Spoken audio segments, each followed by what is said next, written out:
नमस्ते भाइयों, नमस्ते। मैं अभी पथरीगढ़ का किला, जैसे देवगढ़ का किला कहा जाता है, दतिया डिस्ट्रिक्ट में, वहां पर हूँ।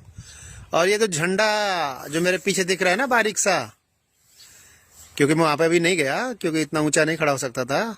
और यहाँ से थोड़ा दूर, ये तो साफ नहीं आ रहा है, लेकिन फिर भी दिख रहे हैं, दो झंडे हैं। ये गडरिया राजवंश के हैं। यानी यहाँ पे जो ये किला है, ये आजकल के टाइम पे जो गडरिया जाति है, गडरिया जाति, वहाँ पे उसमें एक उपजाति आती है धनगर, उसमें से रियार गोत्र होता है, उनका है। ये जो ज्वाला सिंह थे उनके पूर्वज थे, और माँ रतनगढ़, जो रतनगढ़ वाली माता हैं, और कुंवर जी हैं, वे उन्हीं के पूर्वज थे। रतनगढ़ का किला और देवगढ़ का किला ये एक ही परिवार का है। अच्छा, नमस्ते भाइयों, नमस्ते। और हाँ, नमस्ते क्यों, अभी तो देखिए ये जो टूट फूट हो गई है, ये महल, यहाँ के जो बैठक थी, 12 द्वारी बोलते कभी कभी इसको। मेरा देखो बैलेंस बिगड़ गया, मैं ऊपर खड़ा हूँ। इसके महल टूट फूट हो गई है, देखिए। हम भी इसके अप्रवंशों पे खड़े हैं,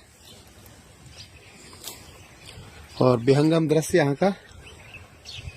ज्यादातर किला टूट चुका है, क्योंकि पुराना है ये किला। जिस तरह इसकी दीवारें हैं, इससे लगता है किला तोप, यानी ये जो ज्वाला सिंह का जिक्र आता है, आला में गुरु अमरा का जिक्र आता है, आला उदल के जमाने का ही है, उससे पहले का है।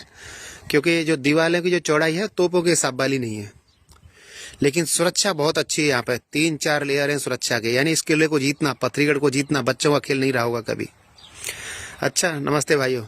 चूंकि हमने शुरुआत की थी एक श्रृंखला की कि सनातन धर्म में जितनी भी जातियां हैं, उनका कहीं ना कहीं उच्च इतिहास है, और उसकी श्रृंखला में आज हम आपको पथरीगढ़ लेके आए हैं।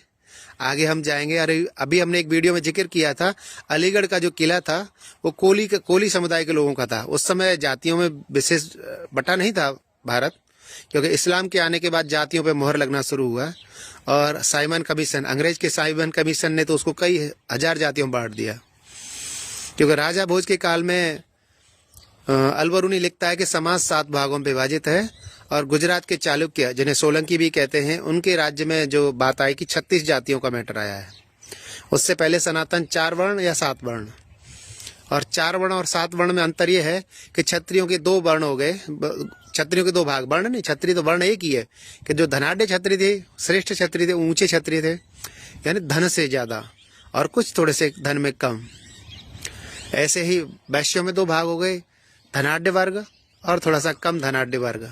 और ऐसे ही ब्राह्मणों में 2 वर्ग हो गए, वो कि जो राज परिवार के नजदीक थे, और कुछ सामान्य, और फिर एक शूद्र वर्ण जो सामान्य थे। और 7वीं के अलावा जो 8वां वर्ण, जिसे वर्ण नहीं बोलेंगे समुदाय बोलेंगे, वो चोर उच्चक्यों का होता है, तो उनकी मानवों में गिनती नहीं होती। तो राजा भोज के काल तक सनातन धर्म की व्यवस्था में 7 वर्ण है, और उस काल के बाद में जो चालुक्यों की वर्ण व्यवस्था है, वर्ण व्यवस्था नहीं, जाति व्यवस्था में जिक्र आया, 36 जातियों का जिक्र आया। ये सनातन धर्म में कुल 36 जातियां। तो अभी ये गडरिया समुदाय के जो धनगर में रियार वंश का ये किला है। ज्वाला सिंह इसी वंश के थे, माता रतनगढ़ इसी वंश की हैं। और भाइयों, और हम अभी आपको इतिहास बताएंगे चर्मकारों का, चमार जाति के जो लोग हैं ना, जाटव बोलते हैं उनको, उनका, कि उनके साथ इतना भेदभाव क्यों होता है, क्या कारण है। ऐसा क्या है कि जो समुदाय इतने समय तक, जिसमें अपने ही धर्म के लोगों ने उनके साथ अत्याचार किया, छुआछूत की, दूसरे धर्म के लोगों ने की, उन्होंने धर्म नहीं छोड़ा। मैं चर्मकार समुदाय को धर्मवीर जाति कहता हूँ, धर्मवीर जातियां।